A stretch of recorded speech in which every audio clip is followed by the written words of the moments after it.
Yesterday was Tuesday. Tomorrow is Thursday. You know what that means? Go.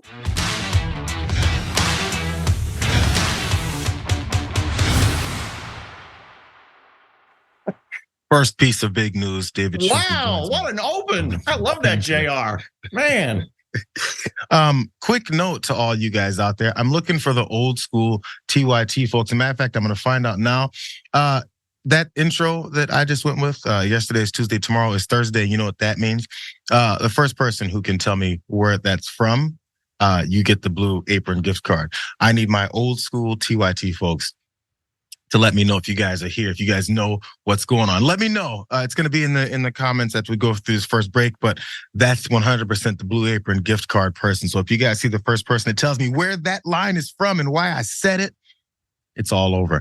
Shuster, do you know? Don't say if you do. I do know, so I don't want to say, but I also want to say that not only may people recognize that intro, people may recognize this color combination I'm rocking out. Yes, I have changed since the last time I was on with you, but because I'm on with you, I gotta go with the uniform, maize and blue. Although this could be SC yellow combined with if I was wearing a red jacket. I'm down. Jayar, it is so great to be on with you, and I just want to say to everybody out there, I get it. The news right now is awful. It's horrific. It's terrible. A lot of people have family involved.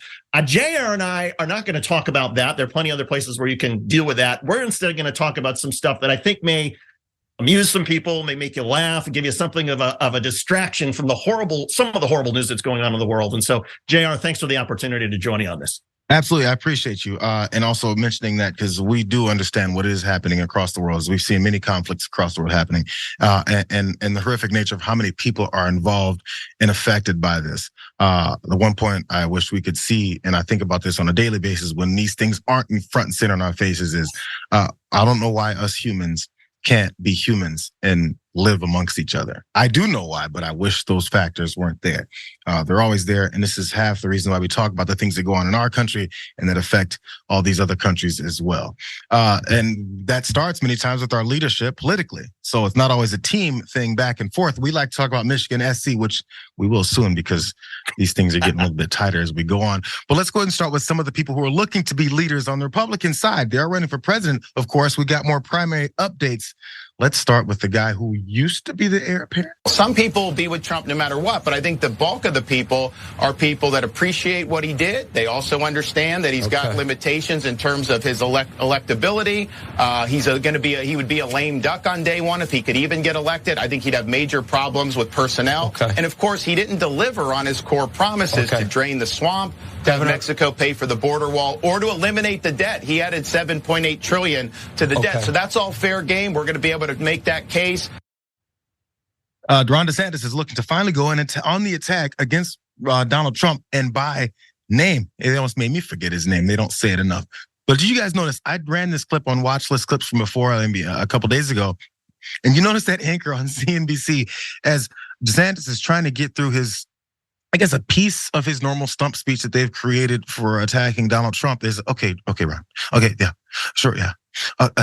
Yes, definitely. Ron, we gotta go. The whole time it was, please stop talking. No one's really listening to him, and that's maybe where he's having his problems. So as he's starting with these speeches in California, South Carolina, Florida, Iowa, he's now looking to catch some traction. So he started to attack him directly. Let's go to some of the things that is going on with those details from New York Times. So I can tell you, not only will I keep my promises as president, this is Ron DeSantis, of course, I'll keep Donald Trump's promises as president. The normally staid Mr. DeSantis said with a wry smile as he delivered one of his biggest applause lines of the day. It was a jab he would repeat several times during his 3-day bus tour through Iowa over the holiday weekend.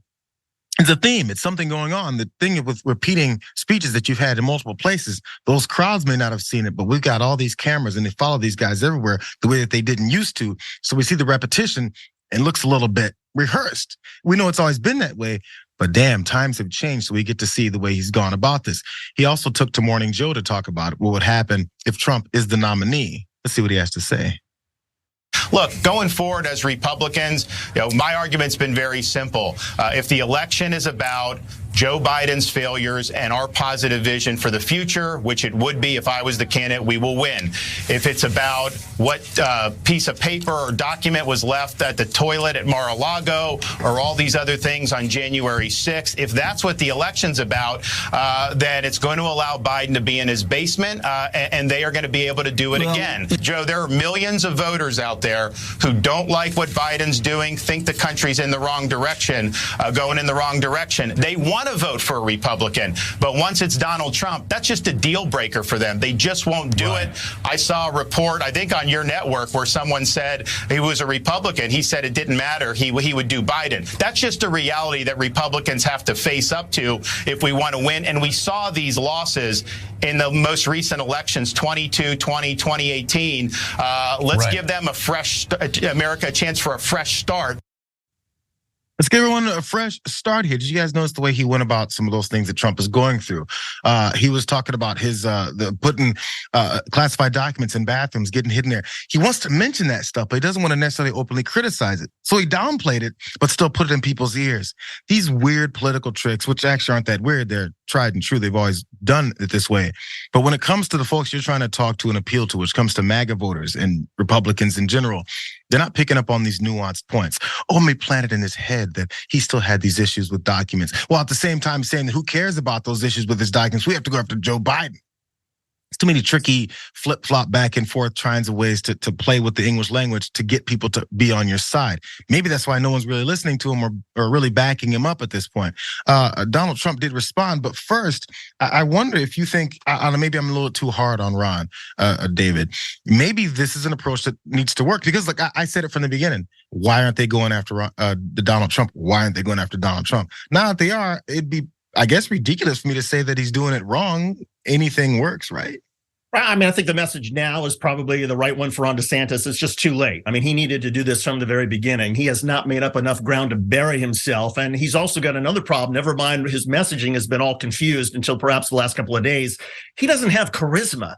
And the Republicans have proven again and again, they don't care so much about the details of policy issues. They don't want somebody who's a technocrat. They want somebody with big charisma. And Ron DeSantis just comes across as a technocrat. He's sort of robotic. He looks small. He looks kind of weaselly when he's doing these interviews, and it just doesn't break through. It might break through, of course, in a state race like Florida, but in a national campaign, people want to see the ability to sort of have that, glimmer in your eye and smile and seem like you're enjoying yourself the way Donald Trump clearly seems to be enjoying himself, even if he's not. That's the benchmark for Republicans, and Ron DeSantis is in deep trouble, and I think he knows it.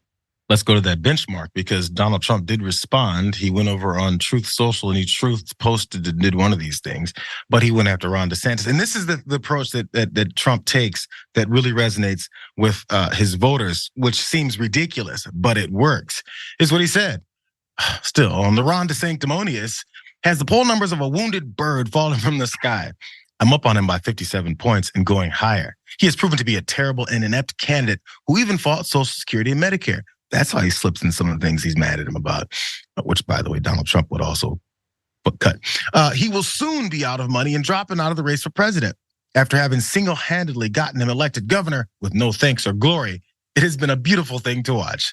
Good luck, Ron. Just tore through and just bowled through, said the same things. We've heard those talking points, but for some reason, it continues to resonate. And as a matter of fact, this is what also adds to it because sometimes people want to laugh at the person that they're running against, and he's good at doing this too, even though it's probably a repost. There's no way he created this. But image of Ron DeSantis on, I guess, some kind of appearance.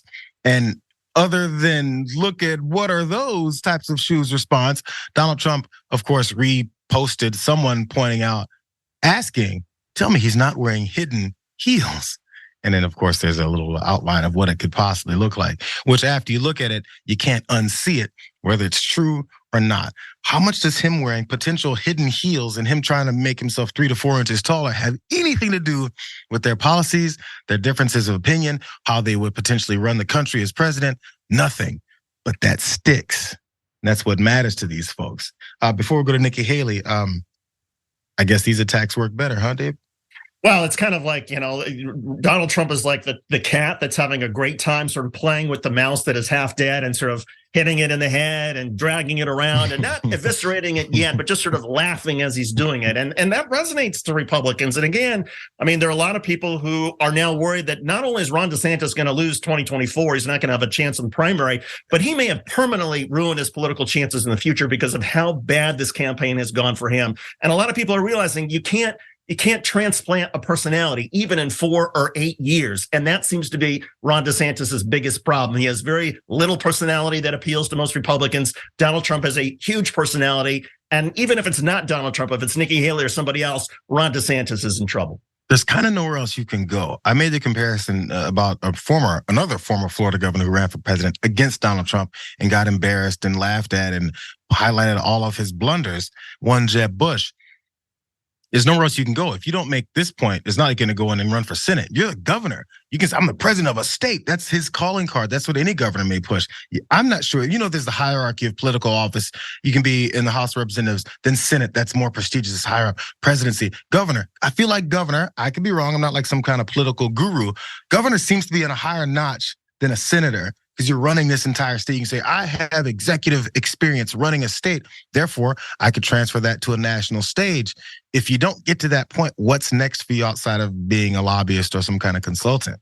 Well, and Jayar, as you said before, I mean, you need a lot of money, of course, to have a successful presidential campaign. And Ron DeSantis has had that money, but he has got so many donors who feel burned, who feel like DeSantis is running a terrible campaign, that the money may not be there the next time he tries this. So, I mean, this is grave for him politically. It's grave for him in terms of his future. And he can't do much now except sort of flail around and appear on networks that he has previously bashed and hope that there's some moderate Republicans who are now going to say, oh yeah, Donald Trump, we can't vote for Donald Trump, let's vote for Ron DeSantis. It's not going to work. Not there. What kind of sucks, though, is it might have been the best advice, which is what the MAGA and Trumper folks were saying when they used to like DeSantis was, wait your turn, wait your turn. Right. You could let him flail and flame out potentially in this run if he wasn't involved, then come in the next cycle and maybe still be seen as someone that's worthwhile. Who knows? Or maybe he could still be the dry person that he is.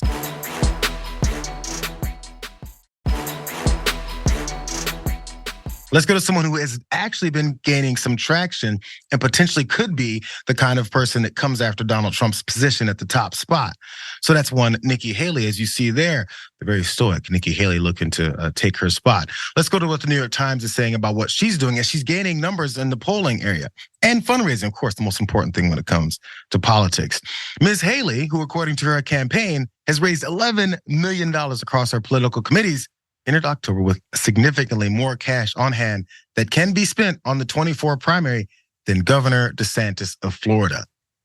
9.1 million to be exact, to roughly his 5 million, even as he outraised her overall. So just lately, she's really taken over, almost doubled his amount that he's raised just recently. And that has, of course, translated over into some of these pollings. Let's look at the two graphs here. One from New Hampshire and the other from South Carolina, of course, her home state. Now, it's maybe hard to see it, but according to that graph, as you can see, Haley's turquoise name just above the pink name of DeSantis. Those numbers flesh out to Haley at about 14%. This is again in New Hampshire, and DeSantis at about 10.5%. Remember how low she started. She's significantly in double digits now. Who knows how much higher she can go? How about South Carolina, you guys? Similarly there it's 17.5% for Haley and DeSantis at 13%. Even worse, it makes sense though. That's her home state. If you don't carry that, it's gonna be a bigger problem for you overall. So she's taken over in these realms, in these areas. Now, will the backing of the rest of the party that doesn't want anything to do with the MAGA faction of Trump, will they then be jumping on her bandwagon? They're looking for anyone that can do it. At one point, they were probably on DeSantis. They're like, this is the guy. This is the one that everyone's backing up. This is the Fox News guy.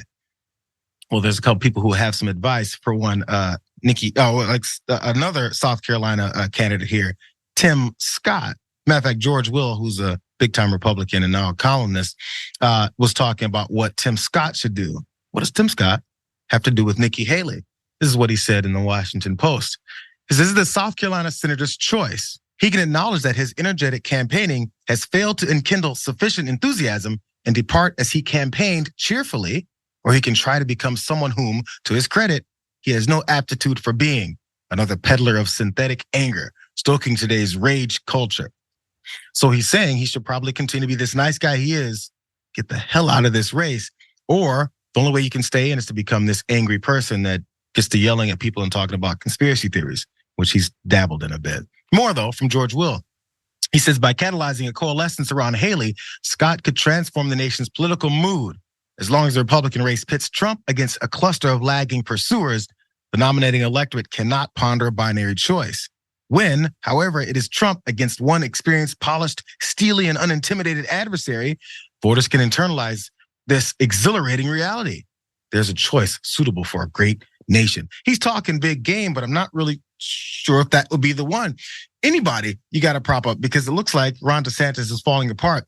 David is my favorite part about this whole thing. The Washington Post, who he wrote that with, had to put forward this disclaimer because there's one person that probably disagrees with what it is George Will is suggesting. His wife, Mary Will, she's an advisor to Tim Scott. She's an advisor to the guy that he just told drop the hell out, is what they put in the Washington Post. Disclosure, the columnist's wife, Mary Will, an advisor to Republican presidential candidate Senator Tim Scott, disagrees with this column.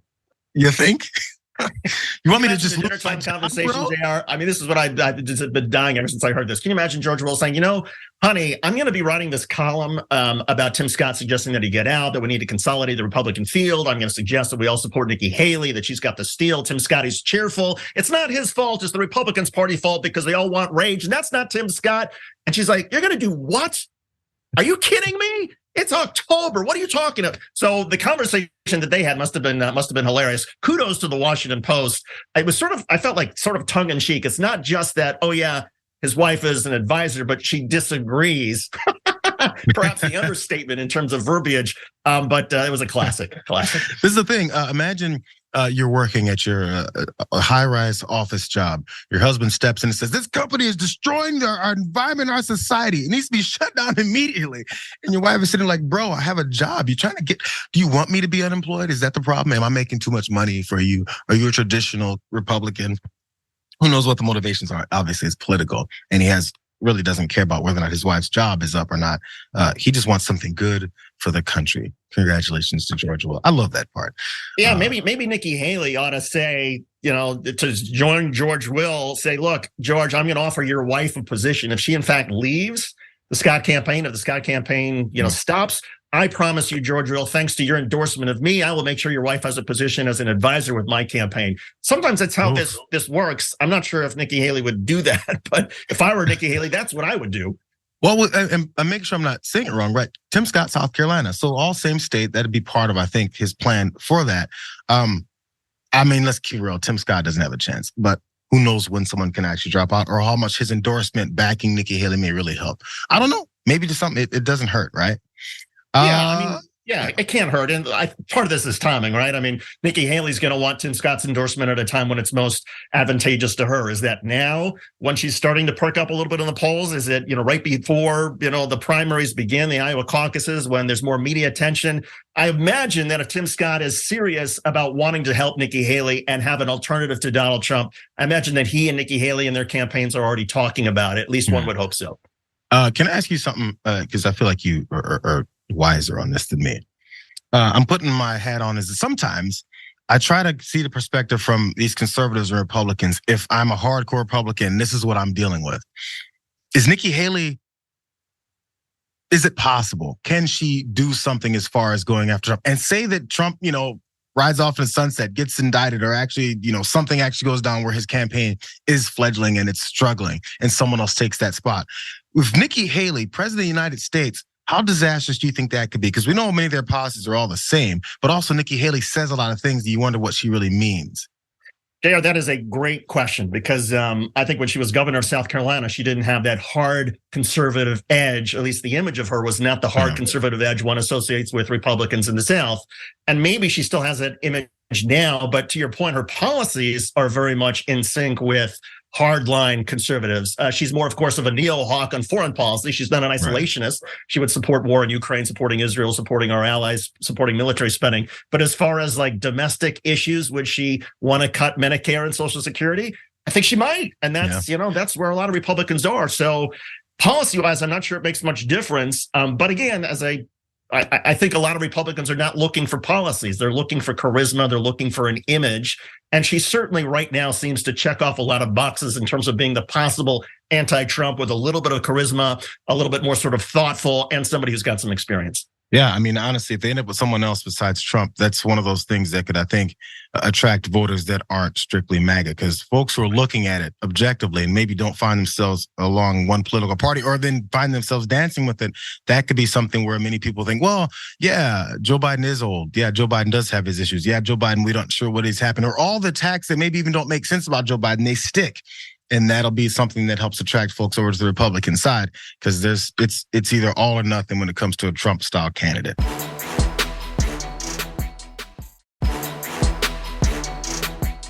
No winners, you guys. I'll say the line again. I started the show by saying, in case you guys just joined, I said yesterday was Tuesday, tomorrow is Thursday. And you know what that means? That's the next clue. That was the sounds that came after that line. Old school TYT viewers only. I mean, I didn't know it was gonna be this hard. I'm glad it is, though. I like good quizzes. Let's go on to this next story since we only got through one in that first block. George Santos is back in the news, and he's probably not happy about it because, of course, more things come out about him. Prosecutors say you defrauded the American public. Will you resign? What you guys are talking about? No, I will not. Excuse me. You will not. They said that you stole people's identities. Did you steal people's identities? Did you commit identity fraud? Still going to vote in the speaker's election. Will you step down? I will not. I have no comment. I was in conference like everyone else without my phone, so I have nothing to talk about. I need to take a look at it. Did you commit large? It's a pretty basic question. You use their credit cards to reward yourself. That's the allegation. No, I will look at it. Why should you be able to vote in the speaker's election? Such a key election when you've been charged with all these crimes. You know, if Manu Raj was following you down the halls, you're in trouble, bro. There's George Santos again, whether it's when he first came into office or whether or not he's been in office for however hell long he's been in office. He's getting chased by reporters asking about these new charges, indictments. What the hell's going on, George? What's going on is prosecutors have added 10 charges to his indictment, bringing his total to 23. If only he had about, 70 more, 60, 68 more? He's going to get to the number that Donald Trump's got, if my math is correct. So as you've looked out from that video, these allegations are brewing, and as George Santos wants nothing to do with talking about it. Let's talk about it. This is from the Associated Press. In the updated indictment, prosecutors accuse Santos of charging more than $44,000 to his campaign over a period of months. That's okay, using cards belonging to contributors without their knowledge. In one case, he charged $12,000 to a contributor's credit card and transferred the vast majority of that money to his personal bank account, is what prosecutors said. Santos charged at least $44,800 to one unknowing donor's credit card, is also what the indictment states. So I wonder how much, it said the vast majority of that $12,000 from that credit card went to his bank account. I guess what, 11,900, something like that.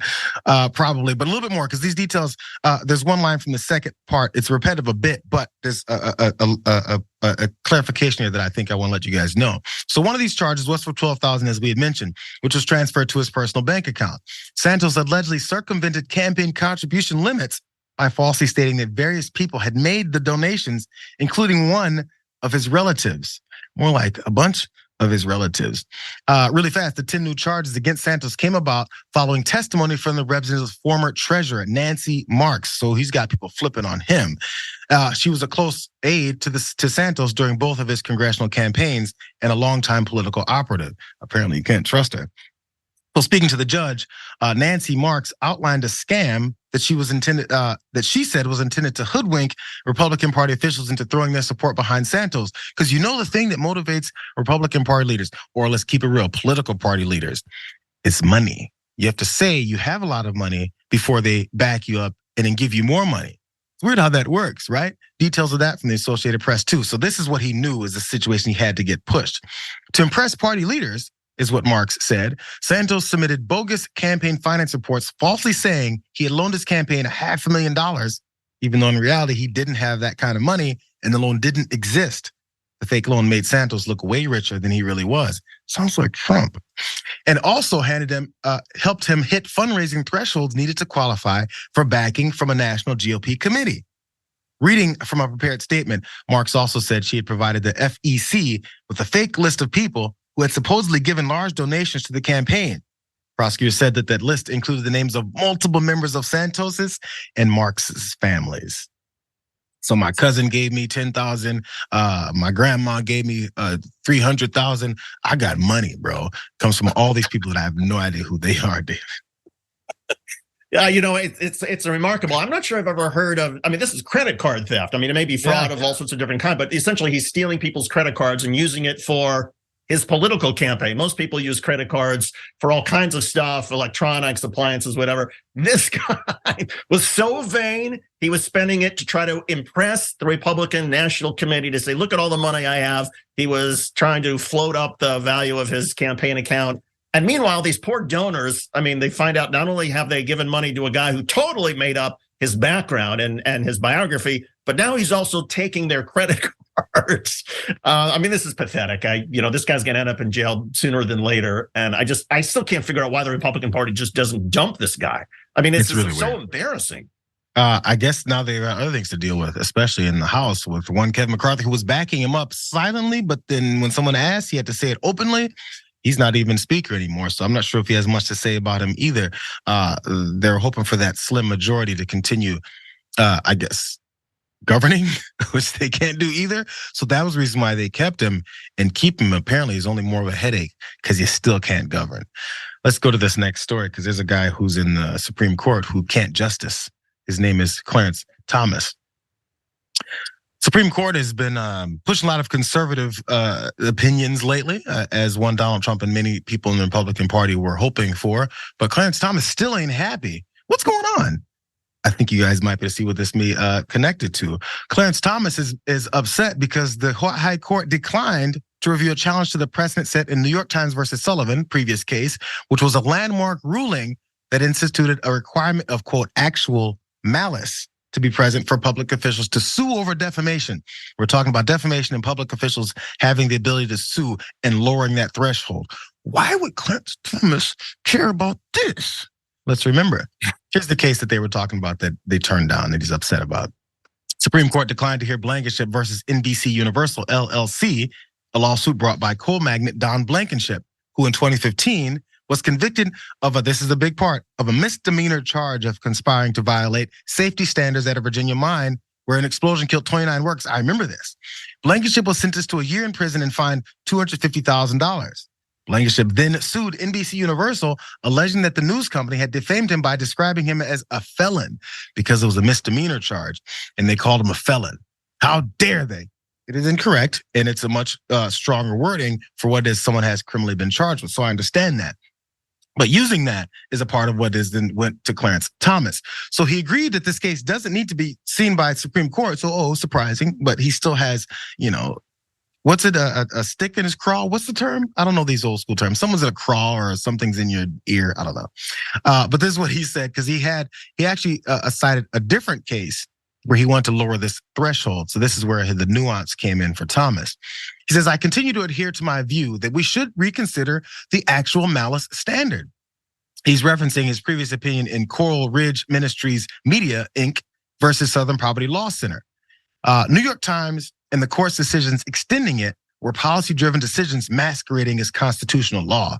The actual malice standard comes at a heavy cost, allowing media organizations and interest groups to cast false aspersions on public figures with near impunity, is what Clarence Thomas says. So of course, he's saying we don't have to see this case, but maybe if someone else had a case come forward, we have a chance to actually do what I'm asking us to do.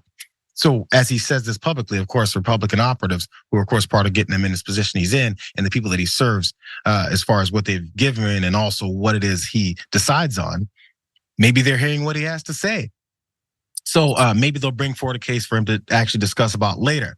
Again, in case you guys don't know, the reason Clarence Thomas is talking about this is because the push from Thomas comes amid widespread media reporting on allegations of corruption and improper financial relationships involving Thomas. A series of investigations by ProPublica and the New York Times have uncovered unreported gifts, real estate deals, and luxury perks given to him by high-profile conservative figures, many of which were not reported in financial disclosures or weighed as conflicts of interest in relevant cases. Sounds like corruption, sounds like money's being given, sounds like trips and lavish gifts are being given, and therefore he does the bidding of those rich folks. Does that sound like an impartial justice to you? The reason why they don't have term limits or then have lifetime appointments, because they're supposed to be above this. So when they're below it, what are we supposed to do? Well, he continues to dig his feet in a little bit deeper.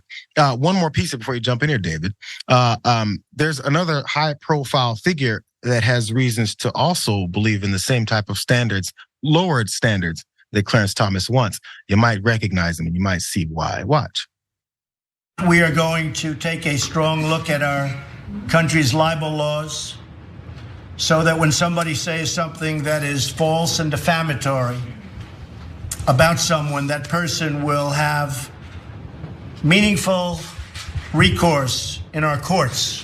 If somebody says something that's totally false and knowingly false, that the person that has been abused, defamed, libeled, will have meaningful recourse. Understood. Defamation's a problem, but if we're going to lower it, just so you can, as we know, Donald Trump and folks like him do, use the system to intimidate folks. So you have the money and the power and the attorneys to get people to not criticize your actual things that you've been doing, and they say it's just defamation. I guess Clarence Thomas isn't above that either, David. Well, look, we have a lot of problems in our society. I think the problem of wealthy, powerful people not being able to have an easier time suing their critics, I don't think that's one of those sort of problems. And this sort of goes to, Donald Trump lowered taxes for the rich. A lot of Republicans want to make it, want to give more money to corporations. And then there's Clarence Thomas, who wants to give even more power to people like him to go after media organizations that are merely trying to report the truth. There is an argument that maybe the malice standard in the New York Times case was improperly decided, and maybe there's a better way we should try to figure out what is defamation and what is libel. But for Clarence Thomas, of all people, for Clarence Thomas to be the one suggesting we need to make a change is so beyond absurd and ridiculous. And by the way, Clarence Thomas, he didn't back away from being a public figure. He had an opportunity during his confirmation hearings to step away. He decided no. And then when he was on the Supreme Court for the first 15 years, he didn't say a word during oral arguments. But now he's willing to speak out. And the fact that he is getting hammered because of his own actions he doesn't like, and therefore he's going to turn this into lowering the standard for libel and defamation, it's crazy. You would think he's still trying to hide a little bit of your intentions after all this news has come out about you, and he's openly fighting back against it, denying it, despite all the proof and evidence that has come forward.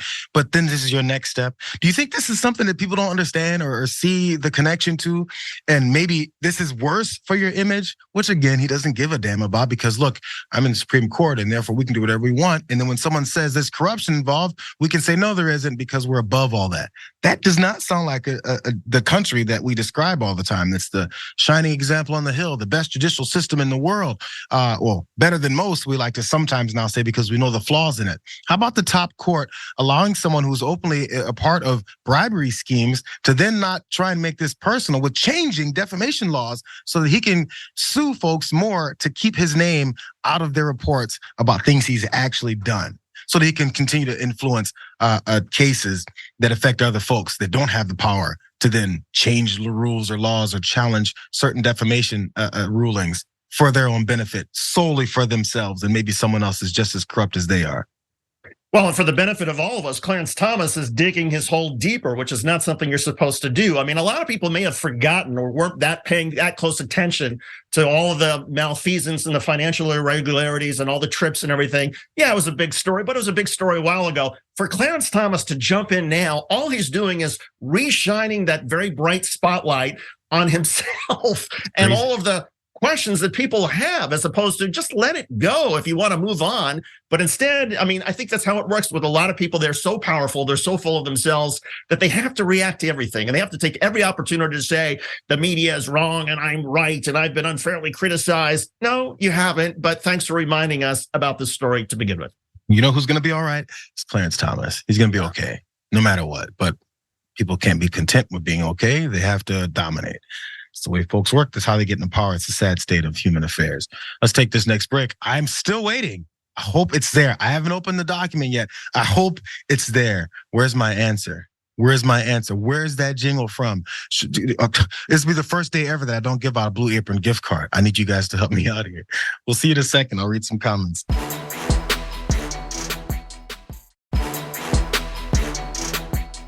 yesterday is Tuesday, tomorrow is Thursday. So that only means one thing, David. Dun, dun, dun, dun. It's Wild Card Wednesday. That was back in Sirius XM days, or was it just when it was Sirius and not XM before they merged? We started on Sirius XM way back, actually before Howard Stern took hundreds of millions of dollars. And that was one of our jingles for Wednesday because we just did random stories on Wednesday. So it was Wild Card Wednesday. Wild Card Wednesday is the answer. No Blue Apron gift cards. I'm giving a Green Apron gift card instead. And correct me if I'm wrong, Jayar, some of the planning meetings, like the Wild Card Wednesday pitches were some of like the most out there, crazy, wild UFOs. I mean, like stories that you would never sort of think of being, the top 10 stories of the day, but stuff that people are like, we got to talk about this. Maybe it was about bears, maybe it was about UFOs. It sounds a lot like the watch list. It was when we did a live show. I thought that's where you were going with it because that's exactly what we used to do on the watch list because we like random things here on the show. John's producers are pulling their hair out because I'm talking about too many other things. Let's go to Kamala Harris because I've wondered this myself. Kamala Harris has a bit of a bumpy ride when it comes to her time as vice president behind Joe Biden here. And some are beginning to wonder, is this a strategy? Is this on purpose? Is it not her plan, but someone else's? Let's find out because Latasha Brown, founder of Black Votes Matter, said this.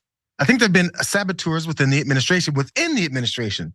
I think that they're worried about the age contrast and they're worried about Kamala outshining Joe Biden. But she's just one person. No, she's not just one because there's other folks that think so too. The new California Senator LaFonza Butler, newly put in. She said in an interview with the New York Times before being appointed as California's new U.S. Senator, she said that detractors of Harris need to cut the BS. It's disrespectful, she says. And the thing that makes it more disrespectful is that we're talking about a historic vice president who has been a high quality partner and asset to the country at a time when everything is at stake. Right now is the time to respect what she's done and what she brings. Now, Kamala Harris's reputation is actually obviously taking a hit, and that's what I've noticed as well too. It's not like anyone can deny that there's not many approvals around it. She's ranked among her least favorable predecessors in recent history. Other vice presidents always ranked, not recently, have ranked higher. And as of October 3rd, 39% of registered voters had a favorable opinion of her, and 55% had an unfavorable opinion, as you can see from this graph here, a difference of 16 percentage points. Kind of sucks. But here's a reminder of some of the things that she's been dealing with as VP, which maybe gives some credence to the things that they're saying about sabotage or even just not really letting her shine. Let's see. By June of her first year in office, Politico had already declared that Harris's office was rife with dissent and quoted an anonymous source claiming it was an abusive environment. A slew of staff departures fed a stream of headlines that only seemed to confirm the waywardness that had defined her presidential campaign. The New York Post published a tally of Harris's staff departures. 13 within 13 months. I remember that report, David. And the thing is when that came out, I was like, well, there's lots of reasons for it. It could be dysfunction within her office. It could be folks that she hired on that maybe weren't the right folks to work with her. Maybe she's abusive. Maybe she's fiery. Maybe she's frustrated as things are going. Because again, I'm willing to also agree to it as well. It hasn't looked that good for her. Who knows what behind the scenes have created this to happen? One more. In that first year, she had also had the opportunity to select several issues to fill out her policy portfolio, a chance for a vice president to own a signature policy lane. And according to several people familiar with those discussions, Harris had no interest in taking on criminal justice reform and policing, her area of career expertise. Maybe that was a mistake because, again, that's her area of expertise and maybe got her in the spotlight enough for people to have liked her in the primary enough for Joe Biden to feel like he should bring her in. Last one, I lied, David. Last one here. Harris also received an assignment she didn't want. According to White House officials familiar with these discussions, the president charged her with addressing the root causes of migration in Central America, coordinating public and private funds that could support people in their home countries before they tried to flee to the United States. Now, that's a noble thing to try and work towards. I've always said we have to look towards preventative measures or reasons why things happen versus the punitive nature of it, and putting her on something like trying to figure out why certain folks from one particular area of the world have decided to come this direction might help us mitigate that, or at least make it easier on those folks in their daily lives there. Whichever way that we have that kind of influence on. She turned that, apparently didn't, wasn't big on that either. So I have no conspiracy theory on people setting her up, David, or trying to tear her down since she's in this historic role as the first female and Black vice president. But I'm not sure if it's her own self-sabotage, but something is going wrong. Well, I think some of the I think there is something to the charge that she has been unfairly smeared. And I, first of all, want to start with blaming much of the mainstream media, and in part because Kamala Harris did not have a great relationship with media reporters during her presidential campaign. It was just a fact. She wasn't charming to the media. Then you compound that, so she doesn't have deep relationships with the national media. Then she becomes vice president. And yes, there are a slew of departures. And then you suddenly have a lot of people calling up the media saying, it's a dysfunctional environment, she's abusive. And that starts to shape the way the media starts to cover her. And in part because Kamala Harris didn't have any longtime media friends or contacts who would vouch for her, suddenly the media narrative becomes, Kamala Harris, there's something sort of wrong with her. There's something dysfunctional about her office. And we haven't seen anything about her personally from her presidential campaign that would sway us to change that. So I think she got a bum rap from the beginning. She's probably compounded some things with not accepting certain assignments, a series of verbal gaffes. But by and large, the bottom line, she's still the vice president of the United States. She's still a historic choice. And by the way, if you had her speak for an hour compared to Joe Biden for an hour, yeah, she would come across as far more in tune and in touch and younger. And so part of this maybe rivalries between the Biden camp and between Kamala Harris's supporters. At the moment, it doesn't really matter until that point at which Joe Biden says, I'm not running, or I'm going to run again, and suddenly I'm going to get a new vice president. Or what many people are also hoping for as well, political enemies, that something, as far as something would cause him to step aside because of all of these, the age things that they're saying. He's on the verge of never leaving the basement, all that type of stuff. So if that ever actually is something that they're wishing for would come true, that's part of their fear tactic is, do you know who would take his place? Kamala Harris, who we know is the worst thing ever. Because they know the way generally our society thinks about Black folks and Black women. It's a compound of disenfranchised and hated people. So she was kind of in a disadvantage in the first place. You mentioned some of her issues with the media, and really fast, just because this New York Times, they published this piece where reporter Asted Herndon asked her a bunch of questions. She was a bit bristly with them as well. I want to go on to the back end of this because he asked her about Black issues and if she's assisted with those as well. And again, bristled at those types of assumptions about her. But there was I want to go down to graphic 11 because after she went through the back and forth with him, this interview ended when this is what they said from the New York Times. When someone asks, what does Vice President Kamala Harris bring to the ticket? What is that clear answer? Is what that reporter asked. Her team made it clear this would be my final question. Were you in this room of 2,000 people, she asked? I nodded. Did you see them cheering and standing? Yes. That's what I say. She stood up and walked out of the room.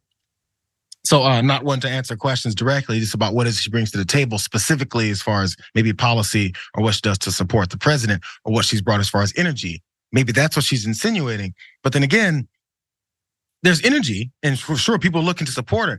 I'm not sure if she's being held down, put on things that don't let her shine. I don't know, but I've noticed that she's not shining. And maybe it's by her fault or maybe by someone else's. But her political career looks like it's getting limited. One of the worst kept secrets in Washington is that if you want to have a good relationship, if you're the president or vice president, you want a good relationship with Congress of both parties, you got to go on a term offensive. If you want a good relationship with the press, you have to go on a term offensive and take the stupid questions and the silly questions and smile and not be abrasive and not be adversarial. I think Kamala Harris genuinely doesn't like some of the media reporters, and maybe with good reason. But if you're really thinking about, okay, your future, there are some things you have to do as a national political figure, like a vice president or somebody running for office. There's some things that you just have to swallow it and say, okay, I don't like charming the media. I don't like hanging out with reporters on a bus, but I'm going to do it. I'm going to have a good time, and I'm going to make them feel good because that's a means to an end. I don't think Kamala Harris ever quite got there. And so as a result, she has this history of sort of being bristly, a little bit prickly with the media, maybe because they deserve it, because they ask stupid questions.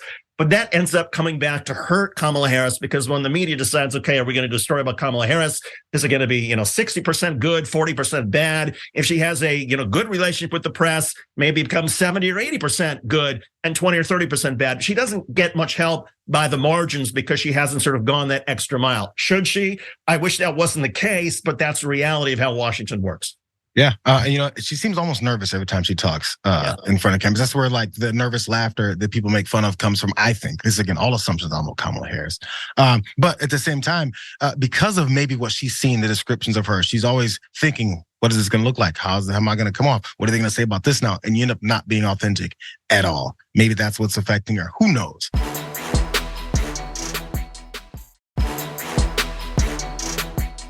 Republican lawmakers in North Carolina are passing laws that limit folks' voting rights. That's not the surprising part. I guess this also isn't the surprising part either. Democratic Governor Roy Cooper vetoed it. And then they overrode his veto and they're going to implement these things. Anyway, they said the new laws will restore voter confidence in the integrity of elections, the voter confidence that was torn down by Donald Trump. In contrast, Democrats said that the changes aim to make it harder for voters. This is obvious, especially Democratic-leaning younger and minority voters to cast their ballots. It's the normal lines of battle. Now let's get into the details. From CNN, under these changes, election boards will be evenly divided by party, a move critics say could lead to deadlocks in deciding early voting locations and in certifying election results.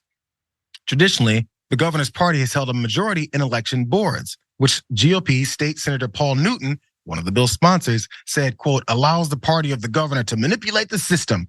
So if there's a Republican governor of the state, which there has been, did they manipulate the system? It has to be both ways, right? If the governor of the state can manipulate the system because he has control over these boards, then why do you want Republicans to do it? Still moving on. Now, they definitely would be very mad if there was a deadlock between Democrats and Republicans. Sure, because under this new law, if the state election board deadlocks on the number and location of early voting sites allowed in a county, the county must default to having just one early voting site. Again, minimizing the amount of voting sites that people have to vote. One common theme in all election politics is Republicans don't want you to vote. They do not want you to vote. Okay, so voting rights groups have challenged this. Under the new law, election officials must send an address verification notice to these voters. If election officials receive a single under-deliverable return notice from the U.S. Postal Service, the ballot could be removed from the official count without the voter's knowledge. Now, there's many ways that could happen. The lawsuit contends, they point that out, that the provision could improperly disenfranchise voters if either election officials or Postal Service workers made errors on the address and could lead to the ballots of college students and others in temporary housing situations being set aside because addresses keep moving. I moved every year during college. After every year during the summer, I moved to a different place every time. So if you have a standard place, maybe where you're from versus where you have these addresses where you're voting, it all changes. And then of course that rings to someone like Donald Trump to say, look at this voter fraud. That address changed, because that never happens with any Americans ever at any point in life. It's just ridiculousness. A little bit more before you jump in here, David. Previous efforts from the Republicans to change the state's election board makeup have been struck down by courts. So of course they got to circumvent that. And also it was rejected by voters in a 2018 referendum. Let's look at that convincing voter votes on this. The ones that were against these legislative appointments was 61% versus the ones that are for at 38%. But who cares? It's not like they represent people of the state. They represent the people who gave them money, which are rich folks and donors. And also they need some power so they can continue to say and do whatever the hell they want to folks who want nothing to do with it. That's Republican policy versus Republican electoral politics. Your thoughts, David? Well, we've said it till we're blue in the face. There's no voter fraud, at least to the extent that Republicans think there is. And so when Republicans enact these barriers to voting, they are trying to chip away at democracy. In a democracy, you want to make it easier, not more difficult for people to vote, to cast their ballots, to express their preferences in terms of policies in the direction of the nation. You want to make it easier and more efficient. Republicans clearly have lost on policy issues. So their thought is, okay, let's just disenfranchise minority voters, college students, younger voters, because that's the only way Republicans stay competitive in a lot of these states and a lot of these counties. That's why they're doing this. It's so clear and so evident, and also incredibly troubling.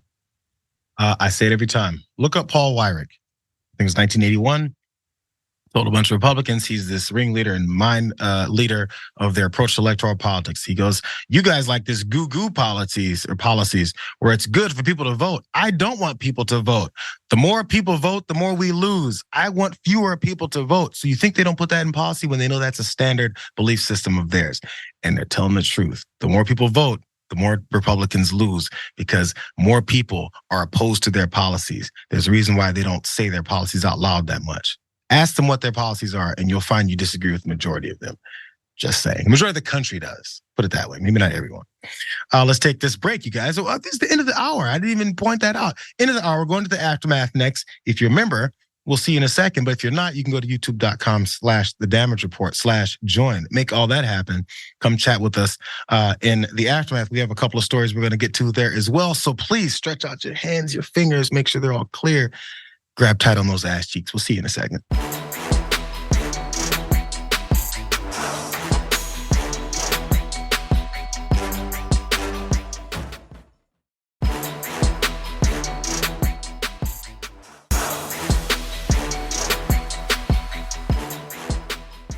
Thanks for listening to the full episode of The Damage Report. Support our work, listen ad-free, access members-only bonus content, and more by subscribing to Apple Podcasts at apple.co/TYT. I'm your host, John Adarola. I'll see you soon.